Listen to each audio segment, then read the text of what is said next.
चित्रपटसृष्टी ही केवळ मनोरंजनाची दुनिया नाही, तर ती समाजाच्या भावना, संस्कृती आणि विचारांना दिशा देणारी ताकद आहे. पण सध्या चित्रपट महामंडळाच्या निवडणुकीवरून जे आरोप समोर येत आहेत ते अत्यंत चिंताजनक आहेत. मंत्री उदय सामंत यांच्या पत्नी नीलम उदय सामंत यांच्या उमेदवारीसाठी राजकीय दबाव टाकण्यात आला आणि ज्येष्ठ अभिनेते विजय पाटकर यांना अर्ज दाखल करू दिला गेला नाही, असा आरोप होते.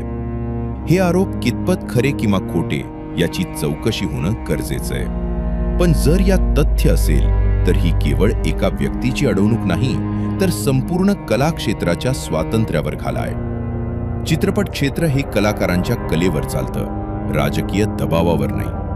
आज जर कलाकारांनाच भीतीच्या वातावरणात काम करावं लागलं तर उद्या या क्षेत्रात स्वतंत्र विचार आणि सर्जनशीलता उरणार कशी? विशेष म्हणजे महाराष्ट्राच्या राजकारणात सिनेमाची खरी जाण असणारे फार कमी नेते आहेत. त्यात राज ठाकरे हे नाव नेहमी घेतलं जातं. त्यांना मनोरंजन क्षेत्राचा वारसा आहे, सिनेमाचं तांत्रिक आणि कलात्मक ज्ञान आहे, कलाकारांशी त्यांचा जवळचा संबंध आहे. पण तरीही त्यांनी कधीही मनोरंजन क्षेत्रात राजकीय हस्तक्षेप करण्याचा प्रयत्न केला नाही. कारण राजकारण आणि मनोरंजन या दोन वेगळ्या गोष्टी आहेत आणि त्या दोन्हींच्या मर्यादा काय असतात हे त्यांना समजतं. कारण राजकारण प्रत्येक क्षेत्रात घुसवलं गेलं तर शेवटी त्या क्षेत्राचा ऱ्हास होतो. आधीच मराठी चित्रपटसृष्टी अनेक अडचणींना सामोरं जाते.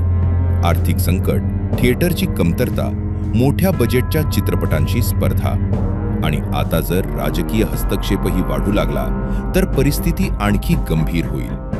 म्हणूनच मुख्यमंत्री देवेंद्र फडणवीस यांनी या प्रकरणात लक्ष घालणं आवश्यक आहे. चित्रपट महामंडळाच्या निवडणुका पारदर्शक आणि दबावमुक्त वातावरणात व्हायला हव्यात. कलाकारांना राजकीय ताकदीसमोर झुकावं लागणार नाही याची खात्री सरकारनं द्यायला हवी.